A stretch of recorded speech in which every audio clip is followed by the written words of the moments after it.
Welcome, everybody, to the Digital Nomad Experts podcast by Beach Commute. Today, you've got me and Diego, and we're going to talk about a topic that we've wanted to talk about for a long time, but it's been hard for us to wrap our head around because there's so many little subtopics within it. It's going to be kind of tough to unpack. So today, we're going to attempt to talk about our predictions of the future of digital nomads, not just the future of digital nomads, but how it's going to impact the world, how it's going to impact local economies, how it's going to impact technology and businesses and hiring, something that we're constantly talking about, jobs and all that kind of stuff. So we've got some statistics, we've got some predictions that are based in our experiences and the things that we're seeing on the ground. So I think we've got a pretty interesting topic for you today. But before we do that, Diego, how you doing, man? What's going on? Thanks, Jeff. All good over here. Just arrived in a new place here in Italy. We were in Gran Canaria for a month, living with I think 24 other digital nomads. And then hopped over to, my partner and I hopped over to a wedding in in Croatia, and traveled through Italy to get there. Now we're back in Italy. And now figuring out our next plans are probably going to be either Barcelona or Lisbon. Everything is up in the air, but then finally back to Bali to get settled. So yeah, really on the move currently. Oh, back to Bali. How long are you going to be in Bali? You were there a long time last time. Oh yeah. Once I'm there, I hold on for dear life. I don't leave. So potentially until the end of the year once we're settled. You might as well just buy there at this point. You have to invest in some property because if you're going to keep going back, stop giving it to somebody else. I think you're right. It hurts every time, yeah. Where are you at right now? I'm in Tbilisi, so I was in, been here about 3 weeks. Okay. Took a quick little detour through Armenia for an extended weekend, like 4 days or so. And I'll be here for another couple weeks. And then where am I going? God, it's hard to keep track. Oh, I'm going to Mexico City and then to Oaxaca for Dia de los Muertos. Oh, that is an amazing time to be out there. And you're actually in Tbilisi right now. You're actually there with there's a whole crew of digital nomads there for a big meetup, right? So there must be like 40 of us there. Big crowd. Yeah. I have to mute our WhatsApp chat. It's too much. It's one of those ones. way too many people, because I think you've got a Wi-Fi Tribe chapter going on here right now. You had one before I got here. And now there's another one going separately. And on top of that, there's a whole nother group of people that were here anyways. So for whatever reason, Tbilisi is the spot. And it seems like everybody is here right now. And yeah, you can see it on the ground. There's digital nomads all over the place. What a strange thing, right? Because it wasn't a country that was always pulling, or a city or country that wasn't always pulling people in before. It just wasn't really on people's radar. It's really interesting to follow all these trends because, you know, they typically get established within 1 year and then kind of like roll over into the next year. And then there's the next hot destination, right? And it just keeps on sort of moving like that. It's really cool to watch, see how this unfolds. Yeah, it's really cool. It's kind of out of the way. I mean, we were really, really far east and not around much of anything other than Armenia. So it's not like a little hop over from one spot to another just to check it out. It's a full blown, like, you go to Tbilisi to be in Tbilisi. So it'll be interesting to see if this turns into another spot. But it's checks all the boxes, everything that you're looking for. The like coffee games on point, a lot of places to work, fairly cheap accommodations, lots to do, lots of day trips and stuff. So I would imagine this one's gonna pop up on one of our lists that we do, or digital nomad destinations, up and coming spots. So yeah, that wouldn't surprise me at all. Yeah, we definitely have to dig a bit deeper into that one. Well, speaking of trends, I prepared just a few stats that I'd love to go through with us just as we're kicking this session off, because I think it might be really nice for us as we're looking into our predictions of the future of the space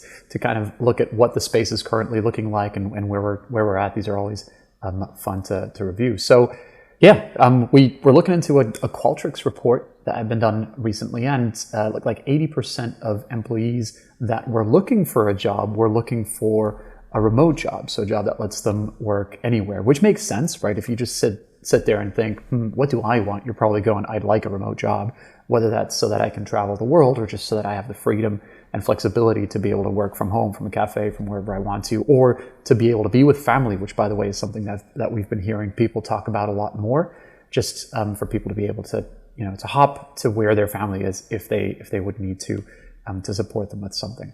right? So that's an interesting fact in and of itself. And I think that's kind of also just leading employers to try to meet that demand. And I will say that we've just been observing this space a lot, both as employers and as people obviously supporting people in getting their remote job, which is, everything that Beach Commute is all about. And also from Wi-Fi Tribe's side, I kind of observe how people are getting new jobs, or whether there's maybe a shortage of jobs, whether people are losing jobs. So we've kind of got our eye on this space from many different angles. So we've been seeing that obviously the market has been shifting from an employee's market to an employer's market, right? So now it's actually a little bit harder than it was before to get a job. People have been laid off a little bit as well. And so it has felt like companies have been a little bit more, strict in terms of asking people to come back to the office, or have been a little bit, less flexible than they were just a year or two ago, when it was the tables were kind of turned. But generally speaking, if you're looking at it at a more sort of macro scale, you zoom out a little bit, you see that companies are allowing for more and more people to be working remotely and to be more flexible, right? So that is definitely something that this trend has highlighted. And there was a really interesting, sorry, Jeff, you were going to add something to that. I was just talking to Marissa about this on a podcast recently, and I think we are seeing a little bit of a pullback. Like some countries, like a few companies feel whatever need to control the environment where their employees are working, and they're pulling back a little bit.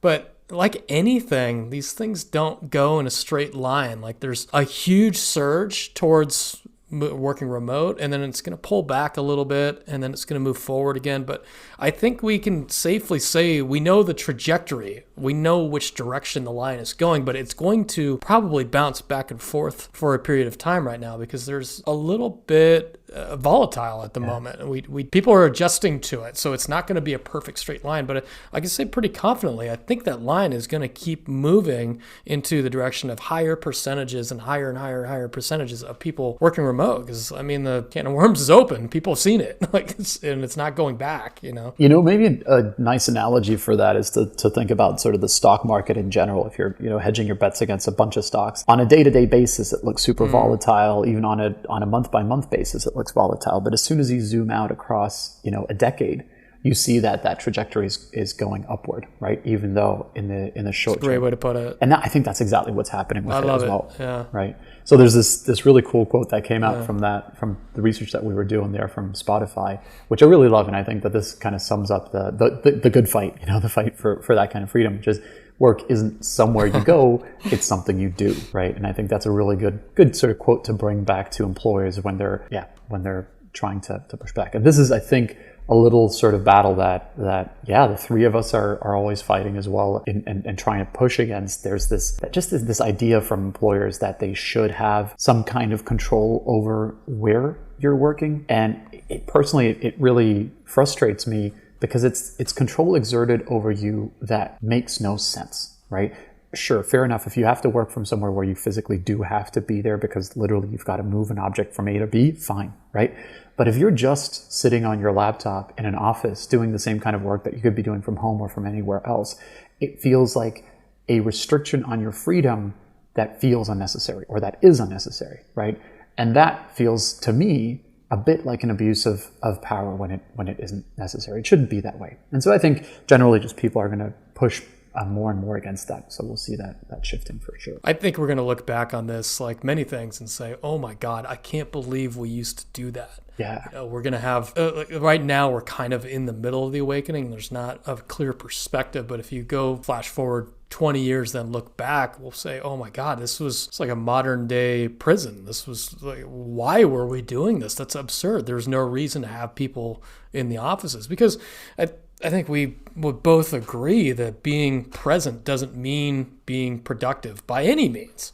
Most people that go into an office are distracted by people talking to them all day and going in and out of meetings. And a lot of people just kind of tune out and hop on Instagram and don't really do anything. And I could say the same could be true for people that work from home. Absolutely. I can't make the argument that people don't screw off when they work from home, but I think most of the studies do show that people are working longer hours when they work remote. They're working harder when they work remote, and they have probably fewer distractions around them because they've, got an environment where people aren't coming by and doing the water cooler talk kind of thing. So it is a little frustrating for me being in the middle of it as you're seeing it unfold and you're seeing these old school people fight against what's coming. It's kind of reminds me of like when Uber came along and the taxi drivers were fighting it. It's like, well, no, this is a better thing. We've seen a better thing. We know this better thing exists, and you're fighting against change that is coming anyways. Yeah. It's like it's there. We're gonna look back on it and just be like, oh, that's crazy. The idea of sitting under hospital lighting for 8 hours a day, 5 days a week, and driving your vehicle up to, like, I was 3.5 hours a day commuting. That's insane. Yeah. When you can just do it all online, that's insane. Yeah, I got all riled up now. Yeah, it gets all of us, right? Because it is something that just doesn't feel right. It doesn't feel fair. And I think there's a really simple argument for why companies feel it's necessary, but at the same time also why it actually doesn't work. A company, there's many sort of more old school companies that look at it as, well, if you're in the office, then I can control that. Then I know that you're working. If your bum is on your seat, I know that you're present and you're working, right? And at the same time, we know, well, that's not necessarily the case. Sure. People are browsing, people are unproductive even, right?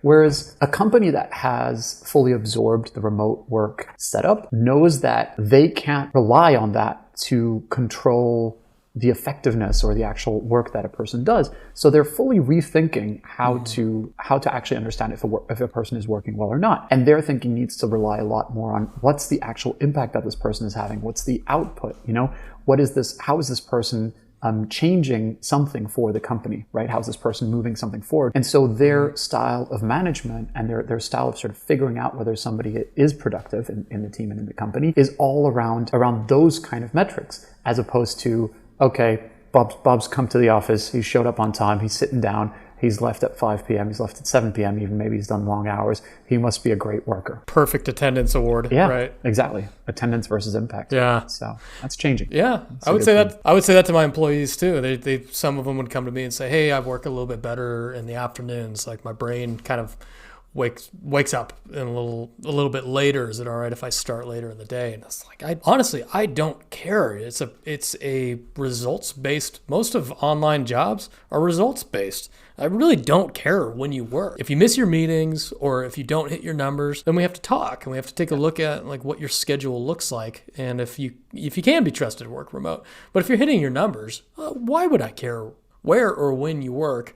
That anything beyond hitting those numbers is just me power tripping, and it's trying to gain control over somebody when it's completely unnecessary. So that's why I get kind of fired up about it. With that, what should we? Let's jump into some of the list of topics that we've got here. Some of the predictions that we've got for where we think this future of digital nomad life is going to go. First thing we've got on the list is kind of like the antithesis of what we were just talking, the opposite of what we were just talking about, is companies that will, a large percentage of companies we think might accept this more often. And I think we do see that. While we did see the pullback most recently, I think the overall trend is more companies are going to accept this. And I think we're going to see this as like a cultural thing where this is just the way of life. And it's going to become the norm. Like, whereas going to the office and wearing business casual and sitting in a cubicle was the norm, I think this is also going to become the norm. And I think that's going to happen for a couple of reasons. I think it's going to benefit the employee quite a bit. We already know, we've talked about that at length because, happiness, travel, all that kind of stuff that goes into that. But also from an employer standpoint, it benefits them to have happy employees, but it also benefits them to not have office space. Office space is fucking expensive. We were spending in Boston at $35,000 a month for an office where 12 people a day went in. That's nuts. That's outrageous. And then the office shut down and the company worked even better. It's like, so it's absolutely financially in their benefit to do it. It's one of those expenses, right? Where that person, whoever made that decision, looks back and goes, oh shit, I should not have gotten that subscription, right? It hasn't been used. It's pointless. Yeah. It's wonderful to see that's kind of it's a gym subscription you don't use. And this also, I think, as much as we've seen sort of some companies trying to pull back a little bit. Again, it's the cyclical motion, right? As soon as the market changes again a little bit and it's more sort of on the employee side, on the job seeker side, a job seekers market, this is going to shift again because companies are trying to attract the best talent. And at the end of the day, the best talent gets to dictate some of those terms as well, right? Especially if it's not just one person having crazy demands on their employer and saying, I want to be able to work from anywhere. But when there's a whole crowd of people who are all very talented and very qualified for the role saying, well, this is actually important to me. And the company ultimately loses out on the best possible candidates because those are going somewhere else where a company does offer them that kind of flexibility.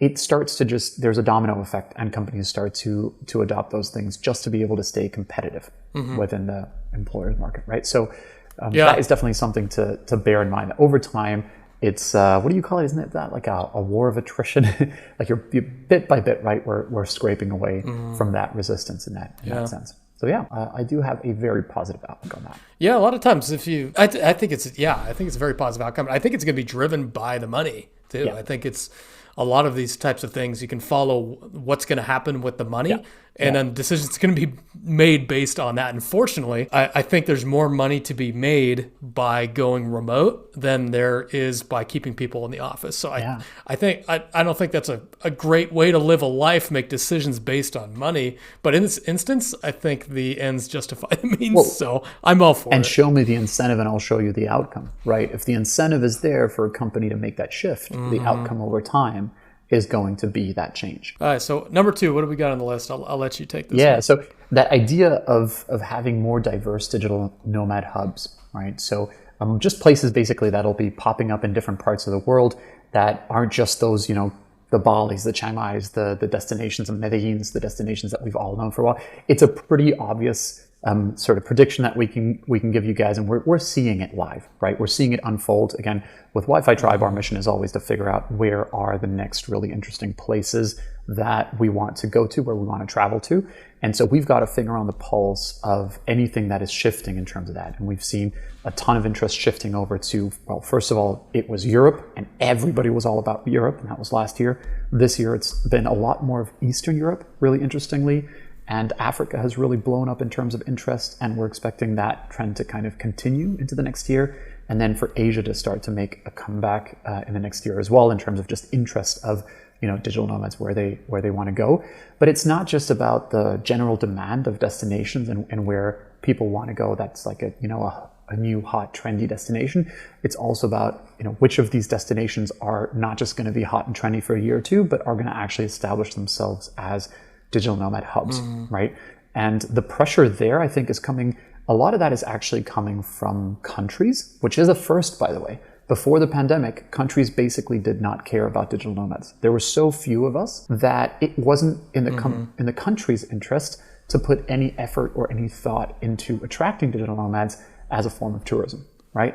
That's completely shifted around, and I think we're now at almost 50, if not more actually, countries that have actively created a digital nomad visa program, which, by the way, before the pandemic, there was one. 50? Yes, it's really blown up. Yeah, it was Costa Rica was the only one, or was it Portugal? No, it was Thailand. Actually, was the first country, and before the pandemic. But now, so many, lots of European countries, but also 50. Countries in the Caribbean, in Asia. It's really, really blown up in terms of that, and they're effectively realizing that there's a new wave of tourism that needs to be catered to in a totally different way, right? You can't just say like, oh, do your summer holiday here. This new form of tourism can come all year round, and they're actually quite valuable. They're typically also tourists that are a little bit less destructive in terms of how they're just kind of like taking something for a week or two, or sort of excessively partying or something like that. And they're more about, I'm going to live here a little bit more slowly. They typically over time end up actually spending quite a bit of money in that place as well, and they're not coming in hordes and then leaving in hordes. They're a little bit more sort of evened out throughout the year, right? One interesting stat on this was that the searches for Nomad visa went up by 2,400% over the last 5 years. So you can just see that there's a lot happening in the space that is causing people to even think about the idea that there are digital nomad visas out there that they can get in places, right? That was it. I'm telling you, that was not a concept 3 years ago. It's just come out of nowhere. No, it's fun. I'm finding pretty interesting is that these hubs are popping up in spaces I wouldn't expect. When I first started traveling, they were kind of logical places. Like they're really easy to get to. Usually the weather was really good. I'm thinking Mexico City, Chiang Mai, Bali, Medellin, like easy places to fly to, good weather, cheap. But now it doesn't seem to matter where these places are. Like I'm all the way here in Tbilisi. It's away from everything. It's way out of the way. And there's 40 digital nomads here. And this could turn into a digital nomad hub too. It doesn't feel like distance away from anywhere matters. And it also seems like it doesn't have to be necessarily warm weather places either. It seems that digital nomads just need a few things to create a hub. Like it needs to be a decent city center, there needs to be decent housing, and there needs to be good internet. And the rest is digital nomads just seem to be curious about finding out about a new place. Like I never would have thought Tbilisi would pop up on a radar, but it seems like an interesting new place when you're outside of working hours to go and explore. And I'm wondering what's going to happen next. It could literally be anywhere. We're just in Armenia. And now I'm thinking there's no reason why that couldn't turn into a digital nomad hub too, because it satisfies the main criteria that we're looking for. It's good internet. There's really good housing. There's a social, there's a nightlife, all that kind of stuff. Why not? They can just kind of pop up anywhere at this point. Yeah. And I would maybe add just to our, obviously what we're trying to do here is predict where is all of this going and what's it going to look like in the future. To add some rationale to that prediction, I think you really do have to distinguish between what is a destination that suddenly gains interest with digital nomads, like before social media influencers would suddenly make a destination, like a random destination that you'd never heard of popular. Next year, Namibia is a great example. It was all over social media. Next year, Namibia was hot destination for travelers in general, not just digital nomads, right? In general. And then it stopped being as popular as it was, right? So it's these ebbs and flows. What I think makes a destination a contender for a long-term nomad hub these days is exactly what you said, Jeff. It's the fact that it could be absolutely anywhere. So you have to ask yourself, why is it so random? Why is it not predictable? I think it's not predictable because actually what's behind it is a person who is putting in heavy resources, time, and effort, and really cares about turning a place into a hub, right? So look at a place like Gran Canaria. We're working there with as partners with this company called Repeople, and Nacho there. He's the owner of that company. He's extremely vested in the Canaries becoming a hub for nomads. So his efforts are there on an ongoing basis. He's hustling on an ongoing basis to make that destination stick with nomads, right? The same is going on in Bensko and with the Nomad Fest. The fact that there is an ongoing effort of this festival happening, plus the guy there wants to build out further co-working spaces, so there's this desire from someone's pulling the strings to basically make a destination stick, right? And I think that's why it feels random, because you don't know who's behind the scenes doing those things. That's really interesting. Keep an eye out for those. So I might just be seeing this as random things popping up on a map, but in reality, there might be conscious effort going into it to make these things happen. At least when they stick, yes, when they become hubs. Gotcha. That makes perfect sense. Awesome. Well, let's hop over into affordable housing challenges. I think that's a really interesting topic to think about in the future as well. So we have already seen that housing in this year has blown up. So across the board for us, again, we're doing, it's brutal. Yeah, and we're traveling actively. We're feeling the pain of that. This year traveling through Europe, it's hard to get a decent place for under $100 or maybe let's say even 100 euros. So that's like $110 a night. Just to live in. Like, we're not talking about hotels. It feels as though normal hotels have now matched the price of an Airbnb or something else that you're trying to find to just live in for a month at a time, right? The prices are absolutely bonkers. I don't know if you've experienced it. It's like an artificial market that we've... Yeah. Oh my God, everywhere I go. Yeah. It's like an artificial market that's been created through travel that doesn't match the surrounding, the cost of living. A good example of that would be Cape Town. Cape Town, the cost of living is exceptionally low. Going out to eat is very, very affordable. Groceries are very, very cheap. Taxis are very, very cheap. Everything is. Housing is through the roof. I mean, if you were to rent locally and get a long-term rent, it'll be it'll be commensurate with what you're seeing with the cost of living. It'll be normal. But if you're trying to rent, like we do through an Airbnb or hotels.com or booking.com, the cheapest that I found was for probably a low standard of living around $80 per night.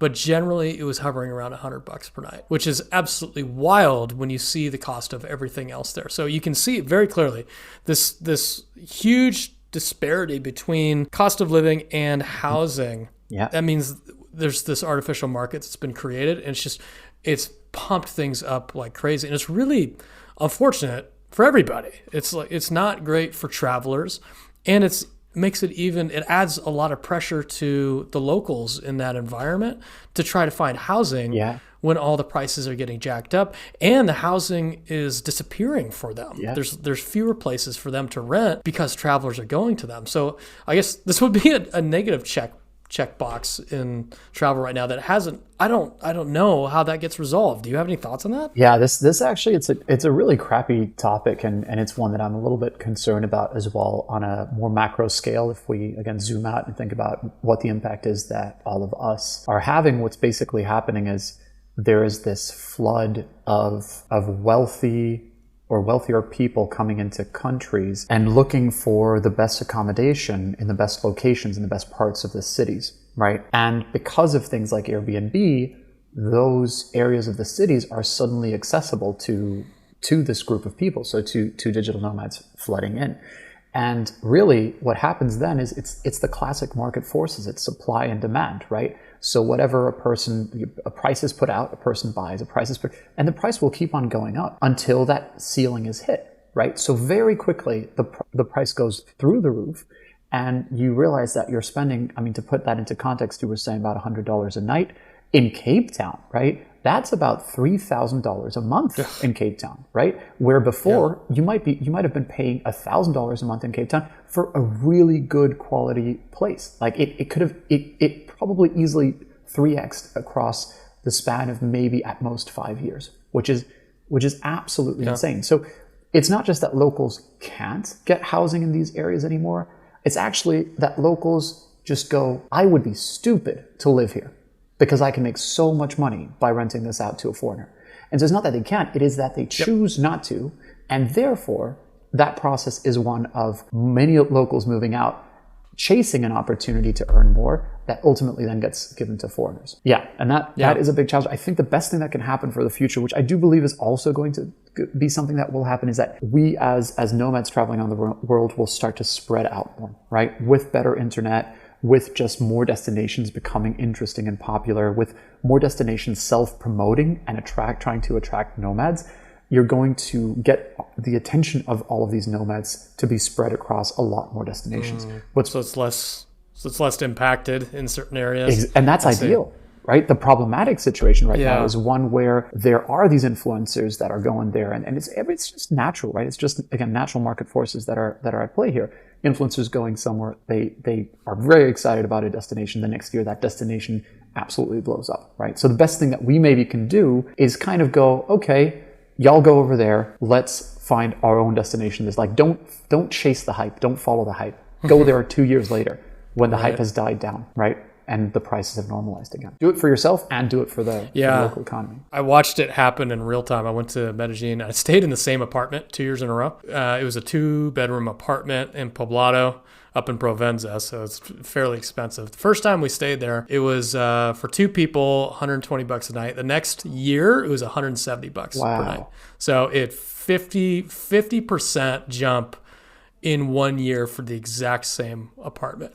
And at that point, it's like, okay, there's a big city. I'm just going to move to Laureles. And sure enough, the apartments there, I think I was paying $36 per day. Something like it. Like it cut it in 1/4. So it's like these, you can really, really see these highly impacted areas that are so popular, like you're talking about, when you take a step back and just move slightly out of that little area. Absolutely. Let's go to the next one here. This one's fresh for me. It's basically the proliferation of co-living and co-working spaces. I think we need to break this into two distinct categories, because co-living space is kind of a unique beast in itself. Like a co-living space is generally like this. Well, it can be temporary, but I think what we're referring to is like on the ground, like permanently fixed co-living spaces where you go and you live there, and generally you've got your living quarters, you've got places to cook, and you're surrounded by other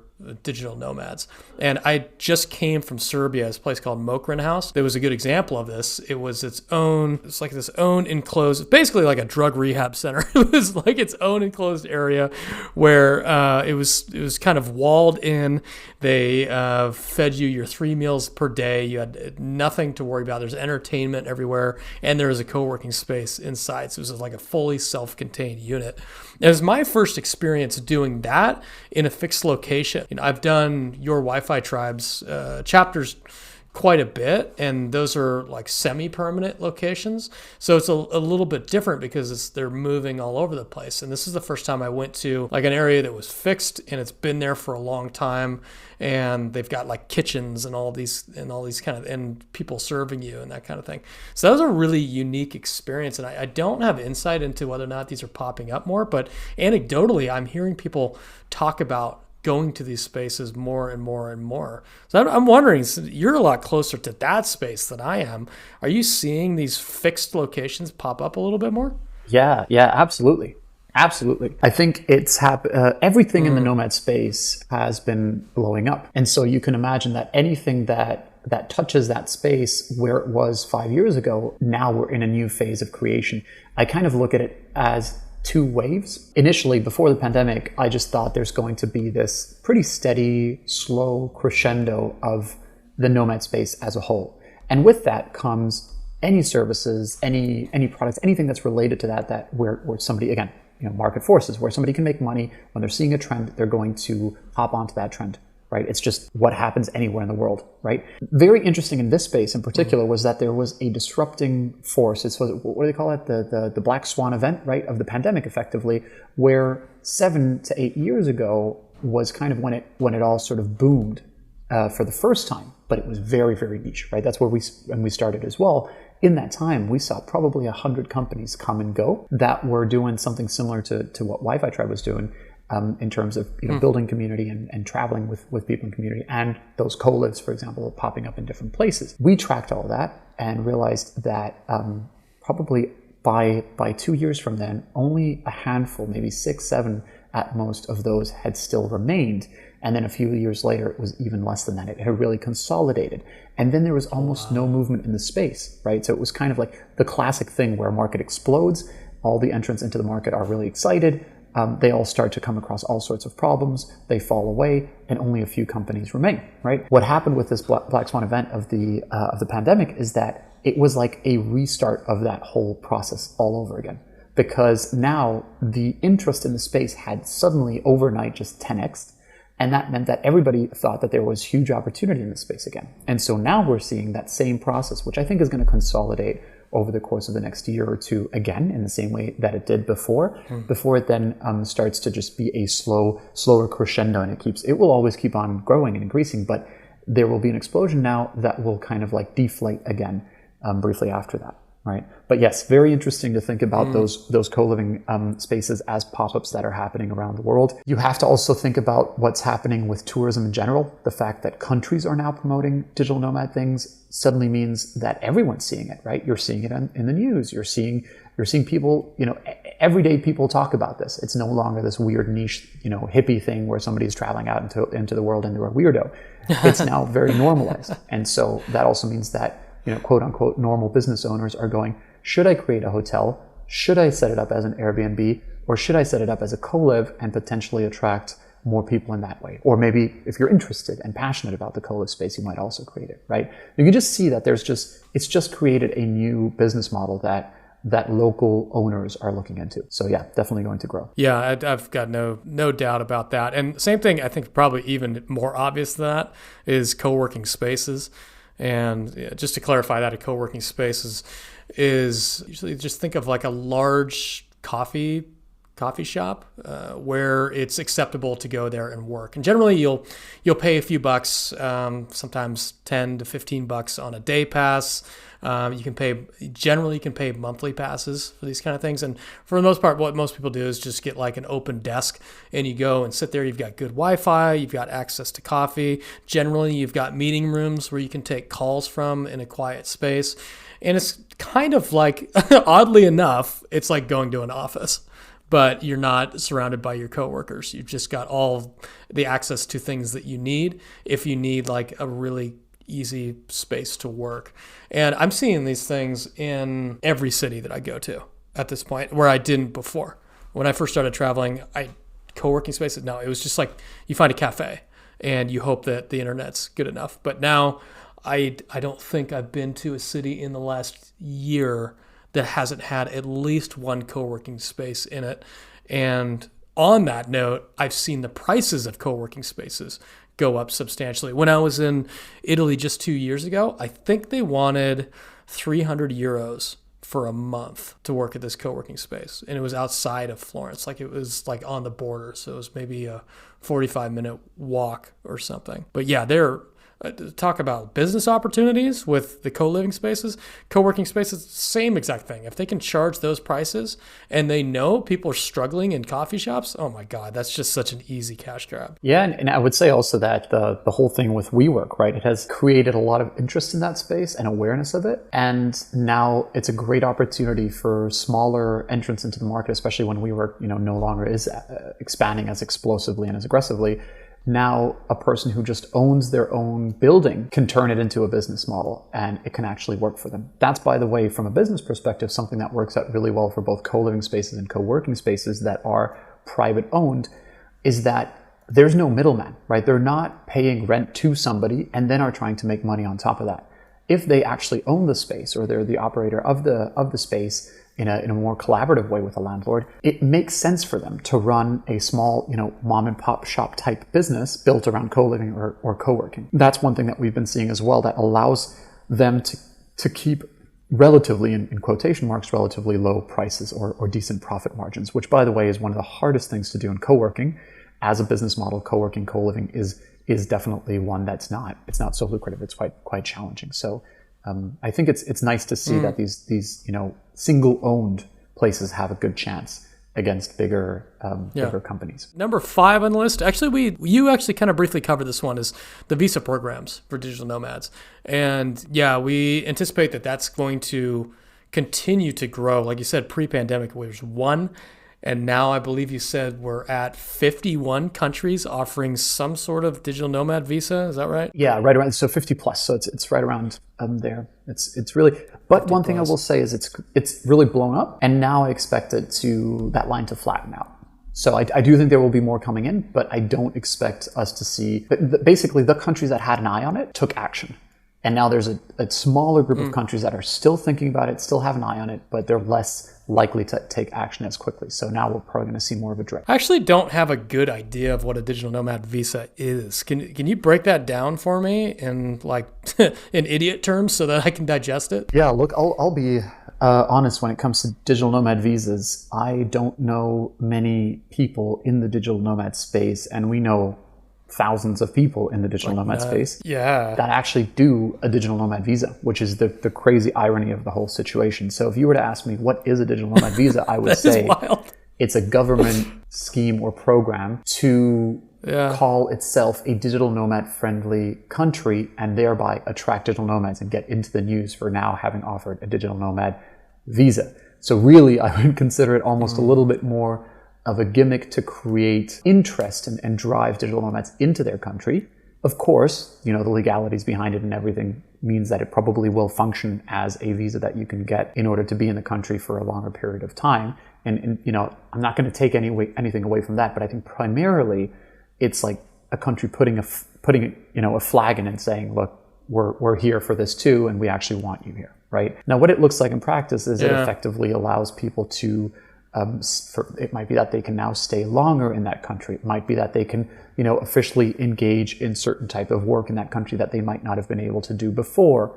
Bearing in mind that in all these countries, there's a bit of a gray zone when it comes to working remotely, because often countries will define you working in their country as you working in their country with a company or clients in their country, right? So you actually basically on the ground working as something that would require a business visa, right? But there's no real definition for you just sitting on your laptop working for a company that's not in that country with clients that are not in that country, that basically you have nothing, you're effectively almost just a tourist, right? So that big gray area is now being turned into something a little bit more official, which I appreciate. And I hope that in the future, we finally get to the point where we will be able to pay, a form of taxation, a form of taxes effectively for the number of days that we have spent in a country, so that we can contribute to the local infrastructure in that way, when we're not doing that in our, in whatever other country that we would otherwise be residing in and getting those benefits from, right? So I think it'll slowly get there. It'll take a while though. Yeah. If you get any questions about digital nomad visas, I recommend you just look up what it is for each individual country, because I think it's going to vary pretty significantly per country. So I don't think we could give you any practical advice on what they're going to look like for any given country. You're just going to have to do your own research. But if it was at 1 and it's in the 50s now, yeah, it's going to keep growing, because countries obviously see the value in that. The next thing on the list, number 6, that I think has a ton of room for growth, especially for United States, US-based digital nomads, is digital nomad insurance. And what is digital nomad insurance? It's basically plans for digital nomads that's going to cover like health, certain aspects of like travel insurance and work-related risk type of stuff. So like if you're going to get hurt, like while you're traveling, that kind of thing, you want to make sure that you're covered. And I think that could be a huge play with the US market, because at home, if you are still paying health insurance at home, you're looking at, I'm paying, I think, $550 per month. And that's for like a very, very mediocre plan. And that's standard. That's just what you have to pay to have health insurance while you're at home in the United States. And while you're traveling, you can get something much, much, much cheaper. And a lot of times people are doing medical tourism. Like I did that. I got work done when I was in Romania. I got it done when I was in Medellin, and it was a fraction of the price. And I wasn't even using digital nomad insurance. So if I was, I probably could have gotten something way, way, way cheaper. So yeah, I think there's a ton of room for this to grow, because we've got just a bonkers market in the United States, and people are really, really feeling it. Absolutely. And then that next level of insurance as well is, there's one thing is a travel insurance and another thing is an actual health insurance, right? So the health insurance covers you permanently wherever you are as you're traveling, as though it was a normal health insurance that you had back home, right? So that's kind of the distinction. Yeah, I'll move us on to the next one here, that idea of technological advances and how those might have an impact on the whole nomad space. So obvious thing that many of us are already experiencing is 5G, right? And so more satellite internet just makes it a little bit easier to work in more remote destinations, and just improves the internet, even within cities that don't have the infrastructure built out as well. There's many places now where I just straight up just work off of my phone. I just use it as a hotspot, and that's how I do my work now, right? Other places, of course, where the connectivity is good enough for that as well. And then there's also things like Starlink that are really making a difference in terms of where we might be able to work in the future. So I think that what you'll see is a lot more programs pulling people out of cities and bringing people back into nature and into these really cool, stunning destinations.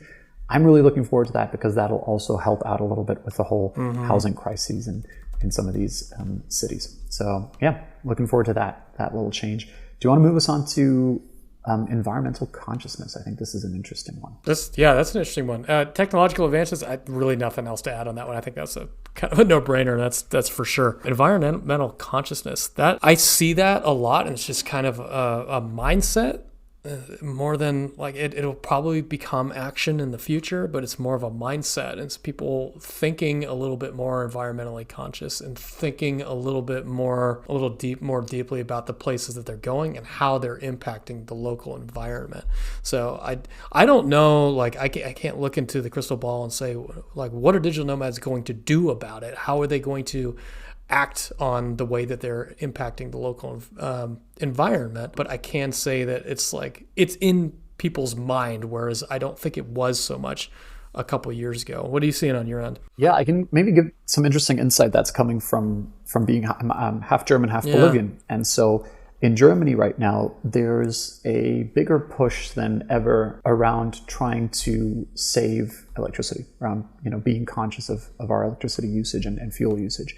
And so there's actively, this has been really interesting to experience. There's actively a bit of flight shaming, going on, which is an interesting development that Germany's always been a country that's been very sort of environmentally focused, and I think that this is quite typical for also the Scandinavian countries. And there's a handful of those kind of countries where that movement has been happening a little bit earlier. I do hope that it's a movement that picks up in more other countries as well, because we do need sort of bigger concerted effort to really move the needle on some of these things. But just the fact that we're seeing this happening in one country suggests that this is over time where more pressure will be placed. And I do hope that it will lead to people maybe deciding to take a flight every 2 months rather than every 2 weeks, right? Or maybe stay in a place even longer, 3 months, 6 months. It's also part of that whole slow mad, movement, which a lot of digital nomads end up in when they realize that they just don't want to be moving so quickly, right? So should have put that on the list.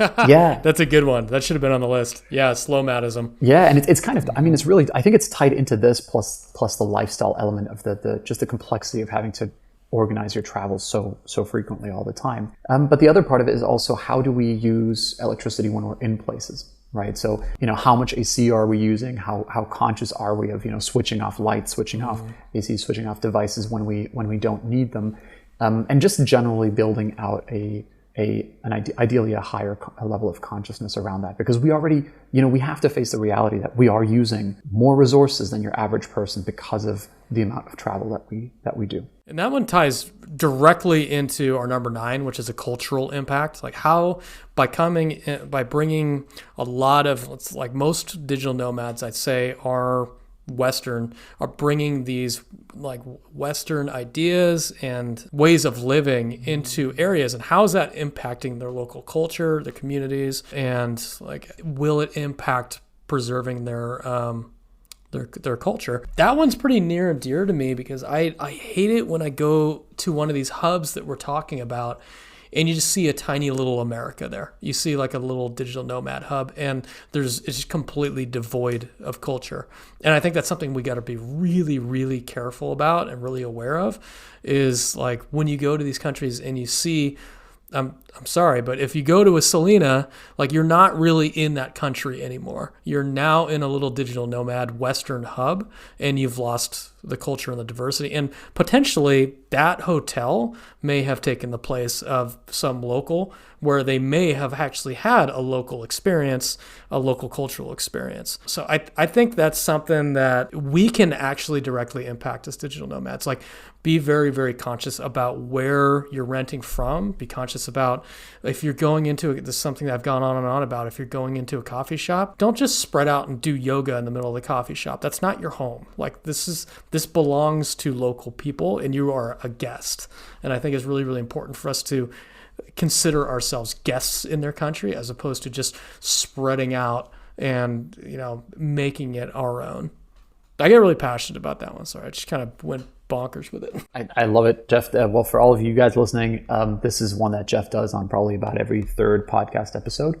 So you will have had the honor to experience. We've got too many listeners now. I can't get away with saying the same thing over and over again, because there's too many people that are going to call me out. It's your passion, Jeff. It keeps coming up. I'm here for it. I just don't. Yeah, I just don't like it. I really, if I can flip that and take a positive note, something that you can do that's really, really good is, a lot of times if you hop on Airbnb experiences, you can find really, really cool local cultural things to do, like cooking classes in people's homes and that kind of thing. And that's a really good thing to do, to be able to appreciate the local culture and also give dollars to the local community. It's not going to some big corporation that's a westernized type of corporation. You're still keeping it local within the local communities. Okay, last one. Awesome. Yeah. That's actually pretty tied to, go ahead. It's pretty tied to the last one I was just talking about. Yeah, and really something that we touched on before as well, but it's that idea that there's going to be a certain economic impact on countries that are welcoming digital nomads in, right? And at first, the easy argument is to say, well, digital nomads are going to inject more money into the local economy, right? But the other side of this coin is that it can lead to inflation and income disparities if it's not actually being managed properly by that country, right? And so there's a great example I find in Bali, where basically you're in Indonesia, where you're not allowed to own a property as a foreigner. Instead, you are only leasing it off of a local. And so if you've built out a great business on that, on that land, in that property, and suddenly the whole area starts to blow up, and you as a foreigner, you win, right? That's what happens everywhere around the world. You made the bet, you understood what was happening, you had all this insight from the outside, you had all this money and resources from the outside, and you just win, right?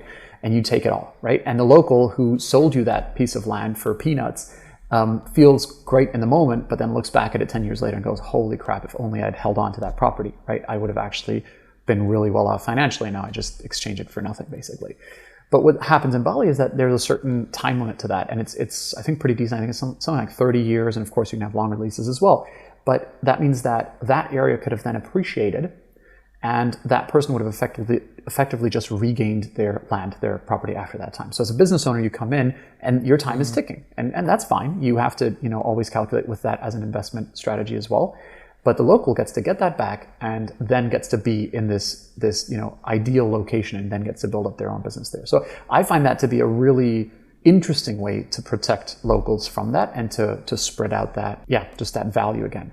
But hopefully the other big thing that we can all do, and that countries hopefully will do as well, is to encourage nomads to spread out a little bit more across the different really interesting parts of their countries, as long as they find ways to build out infrastructure in smaller towns and co-works or co-lives or little cafes. Like, all it takes is a few basic things. You need a gym, a cafe, a bar or two, a few restaurants, and any town can become interesting to a group of digital nomads being there. Yeah, any thoughts on that, Jeff? Yeah, completely agree. Yeah, no, that's pretty much it. That's everything I can think of, and will be interesting to see what I feel confident that we're pretty dead on with this list, and we're seeing it happen on the ground anyways. So I think we should revisit this in a year, and we can see how well we did with our predictions. And of course, anybody listening in, if you've got any other ideas on where you think this movement is going, email us. We love correspondence with you guys. We get emails from you guys all the time. It's hello@beachcommute.com. I love to read it. So yeah, send it in, and we'll check in again. Diego, let's just mark on the calendar a year from now. We'll do a status check and see how we did on our list. I love that. That's a brilliant idea. And then we can bring out a few more points for the next years. All right. Thanks, everybody. Thanks, Diego. It's been an awesome chat, and we will see you again next week.